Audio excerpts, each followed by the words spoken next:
मुझे इस बात का दुख होता है कि मैं एक ऐसी सरकार का यहाँ पे समर्थन कर रहा हूँ जहाँ पे अपराध पूरी तरीके से बेलगाम हो चुका है। एक बार चुनाव का बहिष्कार ये लोग करके दिखाते अगर हिम्मत है। भाई ये तो वो राजनीतिक दल हैं जिनमें अकेले चुनाव लड़ने तक की हिम्मत नहीं है, बहिष्कार तो क्या करेंगे। गठबंधन किससे? कांग्रेस जैसी पार्टी जो देश की सबसे पुरानी पार्टी है। कांग्रेस में हिम्मत नहीं है बिहार में अकेले चुनाव लड़ने की। है हिम्मत तो लड़के दिखाएं अकेले। तो जो अकेले चुनाव नहीं लड़ सकता वो चुनाव का बहिष्कार क्या करेगा।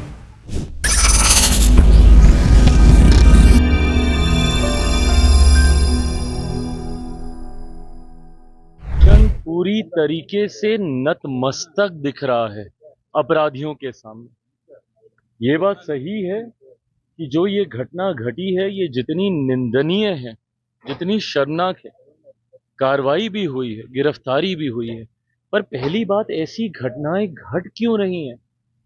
बिहार में जिस तरीके से हत्या, अपहरण, लूटमार, डकैती, बलात्कार एक के बाद ऐसी श्रृंखला बन गई है और अब तो ऐसा लग रहा है जैसे प्रशासन पूरी तरीके से नाकामयाब है इन घटनाओं को रोकने के लिए। और अगर ऐसे ही चलता रहा तो ये आने वाले दिनों में एक बहुत भयावह परिस्थिति उत्पन्न कर देगा हमारे प्रदेश के लिए। उत्पन्न हो चुकी है। जिन परिवारों ने अपनों को खोया उनका हालात पूछिए।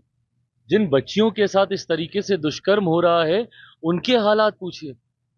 आज अगर इस तरीके की बातें भी कही जाती हैं कि चुनाव के कारण ऐसी गतिविधियों को असामाजिक तत्व अंजाम दे रहे हैं, अगर चुनाव भी एक कारण, और मैं भी मानता हूं कहीं ना कहीं कि संभवतः चुनाव भी एक कारण है, सरकार को बदनाम करने की साजिश के साथ संभवतः इन घटनाओं को अंजाम दिया जा रहा है, पर तब भी जिम्मेदारी तो प्रशासन की ही है ना इसको नियंत्रित करने की।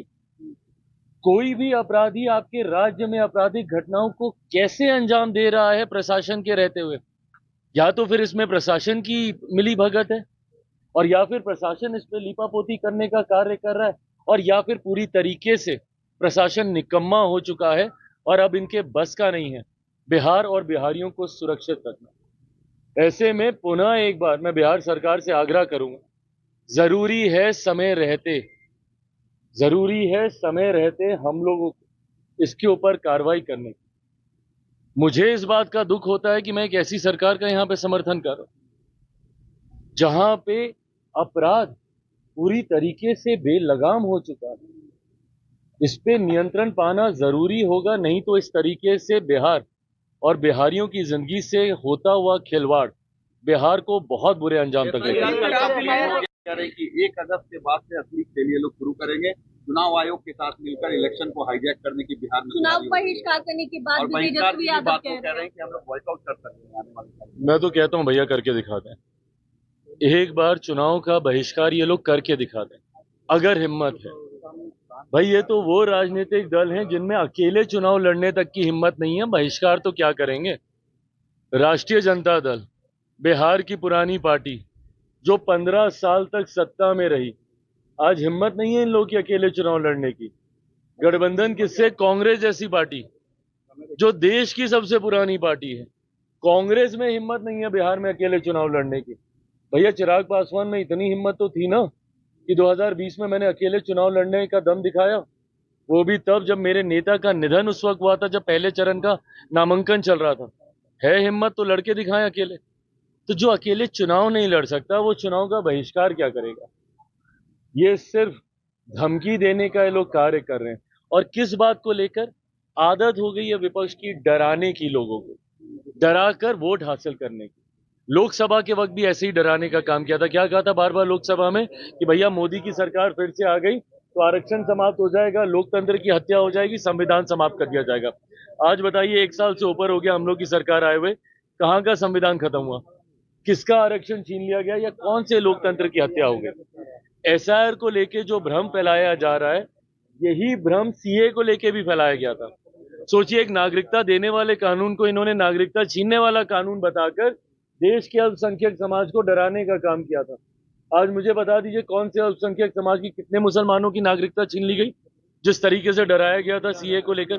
वैसे ही एसआईआर को लेकर पहले तो इन एंटीसिपेशन, अरे भैया इतनी जानकारी है आपके पास, इतनी जानकारी है तो दे दीजिए ना सबूत।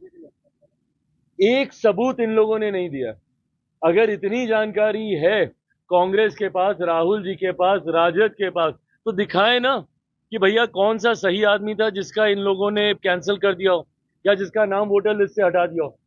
सिर्फ हंगामा हंगामा हंगामा, दिल्ली में सदन नहीं चलने दे रहे, यहाँ बिहार में इन लोगों ने सबको परेशान करके रखा हुआ है, सिर्फ इन एंटिसिपेशन कि ऐसा हो जाएगा, ऐसा हो जाएगा, ऐसा। अरे भैया क्या हो जाएगा और क्या हो गया है?